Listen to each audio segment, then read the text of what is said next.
Dear students, today we are going to start some more questions of exercise 8.2. Question number 2, 2 tan 30 upon 1 plus tan square 30. आपको इसका solution निकालना है और हमें इसके ऑप्शन दिए हुए हैं 4, sin 60, cos 60, tan 60, sin 30. We have given 4 options. ठीक है, तो अब हमें क्या करना होगा, अंडर वैल्यू पुट करनी पड़ेगी tan 30 की ऊपर भी और नीचे भी. tan 30 अगर आप टेबल चेक करो तो 1/√3 होता है. ठीक है, 2 इंटू 1/√3, 1 प्लस 1/√3 का स्क्वायर, क्योंकि यहाँ पर वैल्यू का स्क्वायर है, यहाँ पर स्क्वायर नहीं है. तो ये होगा 2/√3, 1 प्लस 1/3. ये 2/√3, इसका अगर आप एलसीएम लो तो 3 प्लस 1 होता है 4, 4/3 हो गया. इसका रेसिप्रोकल करेंगे तो 3/4 आ जाएगा. 2 2 जा 4 होता है, 3/2√3. अब इसको हम रेशनलाइज करेंगे. √3 से रेशनलाइज करते हैं because √3 is the rationalising factor. √3/√3, this is 3√3, ये √3 3 बन गया, 3 से 3 कैंसल हो गया. अगर आप इसकी वैल्यू देखें, √3/2 वैल्यू किसकी होती है, तो हमारा ऑप्शन जो है वो ए आएगा. ठीक है, तो A is the option because sin 60 क्या होता है, √3/2. Next MCQ, 1 minus tan square 45 upon 1 plus tan square 45. अब tan 45 क्या होता है, टेबल में आप देख सकते हो 1 होता है.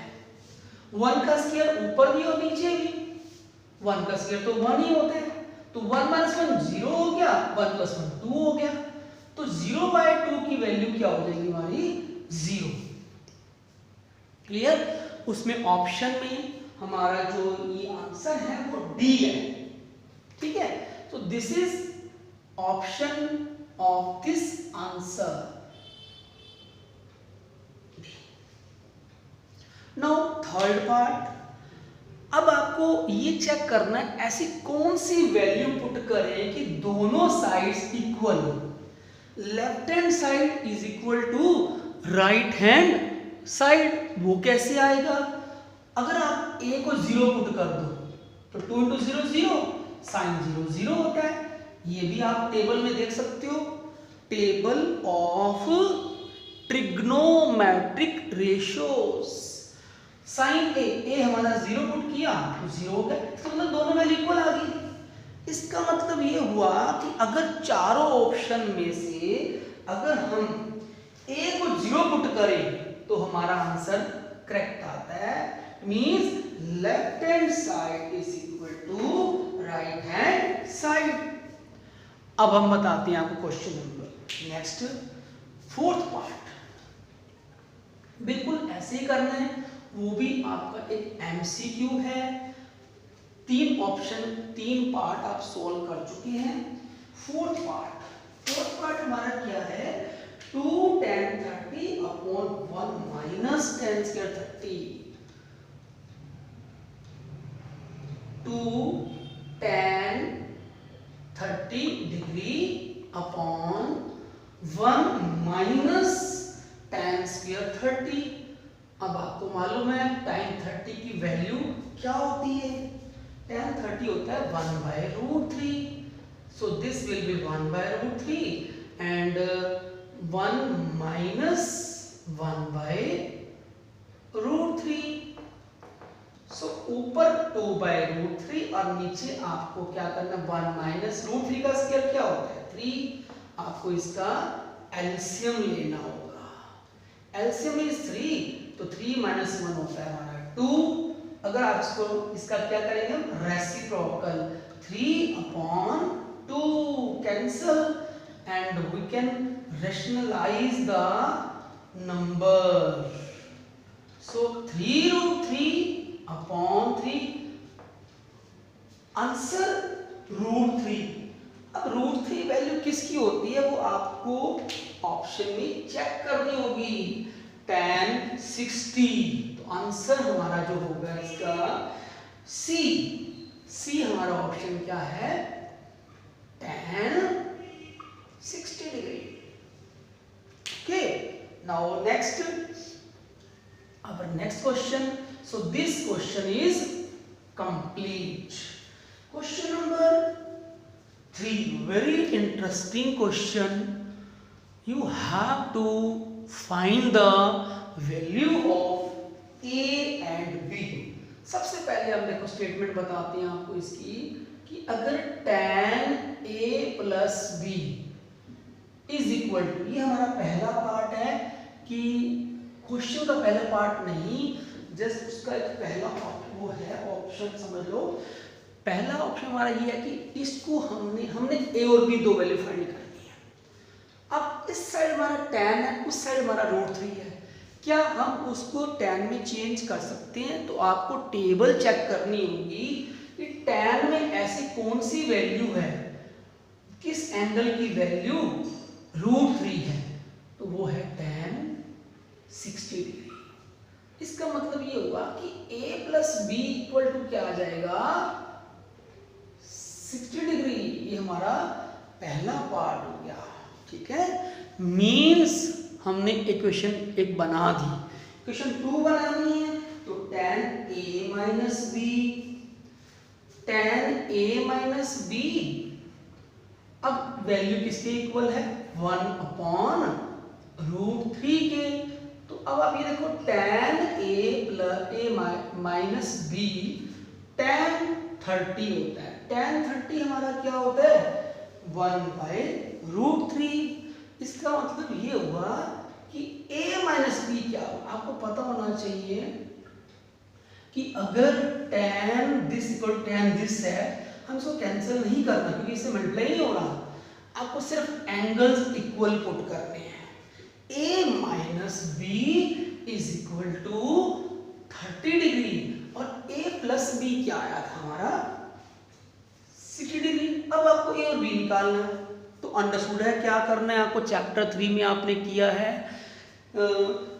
By elimination method. अगर a प्लस बी 60 है और a माइनस बी 30, हम इसको माइनस कर सकते हैं, माइनस करोगे तो ये कैंसिल हो जाएगा, a से कैंसिल, प्लस प्लस होता है plus, that is 2b, 60 minus 30 हो गया 30 and b 30 upon 2 is 15 degree.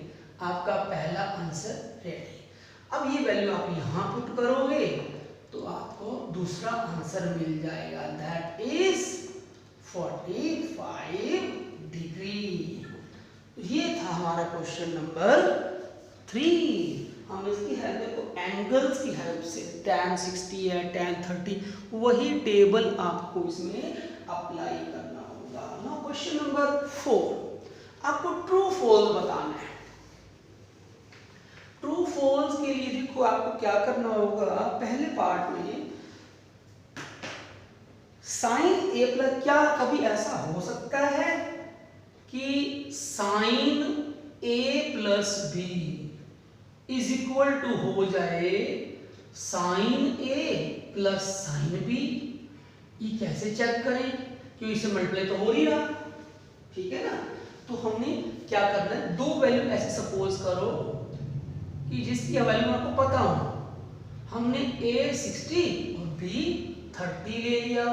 अगर आप वैल्यू पुट करो 60 प्लस 30 कितना होता है 90, तो साइन 90 कितना होता है, टेबल में चेक करोगे तो 1 is equal to sine a।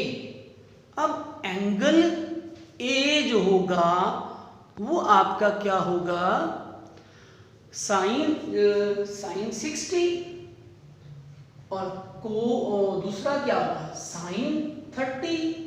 अब आप ये सोचो कि क्या ये दोनों इक्वल हो सकते हैं, नेवर। तो इसका मतलब आंसर हमारा क्या हो जाएगा, फॉल्स। ठीक हो गया।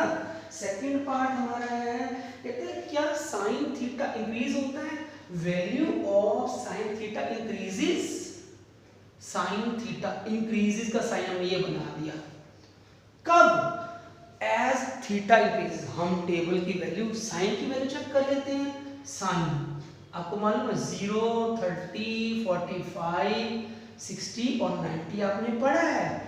ये 0 होता है, ये 1/2 होता है, 1/√2 होता है, √3/2 होता है, और ये 1 होता है। आप देखो वैल्यू जो है वो बढ़ रही है, 0 से 1 हो गई तो दिस इज 2। इसका मतलब ये हुआ कि जब आप थीटा इंक्रीज करते हो तो साइन की वैल्यू भी इंक्रीज होती है। बिल्कुल सेम पार्ट जो है थर्ड में ये बोलता है कि अगर कोस थीटा इंक्रीज होगा, ये बोलता है कोस थीटा भी इंक्रीज होता है जब थीटा बढ़ता है। अब हम चेक कर सकते हैं, हम चेक कैसे करेंगे, कोस वाला टेबल बना के 0, 30, 45, 60 और 90 हम टेबल में कर चुके हैं। आपको पता है यहाँ क्या लिखना है, हम इसका उल्टा लिखते हैं। ठीक है, 1/2 और 0, ये तो वैल्यू देखो 1 से 0 पे आ गई, ये तो कम हो रही है, तो आंसर हमारा डिक्रीजेस हो रही है ना, दिस इज डिक्रीजेस, तो आंसर हमारा आ जाएगा फॉल्स। फॉल्स किस लिए, क्योंकि वो बोलता है वैल्यू इंक्रीज हो रही है, बट हमारे अकॉर्डिंग वैल्यू क्या हो रही है, decrease, this is not true. Next part है हमारा फोर्थ, क्या कभी ऐसा होता है कि साइन थीटा जो है इक्वल टू कॉस थीटा बन जाए। आपने टेबल को देखा, टेबल को ऑब्जर्व किया, अब तक आपको पता लग गया होगा कि कभी साइन इक्वल टू कोस होता है, सिर्फ एक वैल्यू ऐसी होती है, वो होती है 45 डिग्री, अदरवाइज ये कभी इक्वल नहीं होते। ठीक है, तो हम आंसर लिखेंगे फॉल्स। बट एक्सेप्ट किसको छोड़ के, सिर्फ थीटा जब 45 होगा तो ट्रू है।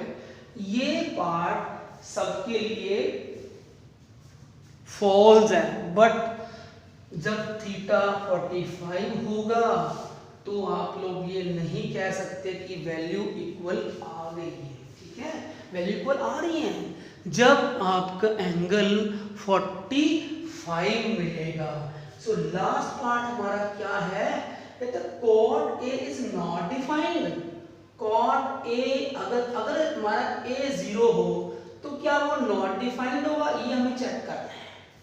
ठीक है, अच्छा हम कैसे करेंगे, आपको पता है tan क्या होता है, tan 0 क्या होता है, 0 मतलब 0.1, cot 0 क्या हुआ, 1/0 मतलब नॉट डिफाइंड। आपको पता है हम किसी को 0 से डिवाइड नहीं कर सकते, उसको लिखते हैं नॉट डिफाइंड। तो कॉट नॉट डिफाइंड, तो ये मतलब ये हुआ कि हमारा आंसर तो ट्रू हो गया। अगर a की वैल्यू हमारी 0 आती है तो इसका मतलब आप कह सकते हो cot 0 इज नॉट डिफाइंड। ठीक है, so this is the last part, जब इसका आंसर हमारा ट्रू आ रहा है, क्योंकि tan 0 अगर हमारा 0 है, tan होता है sin अपॉन cos, sin 0 0 होता है, cos 0 1 होता है, 0.1 0 हो गया। इसको जब उल्टा करोगे तो नॉट डिफाइंड, तो this is true. Thank you.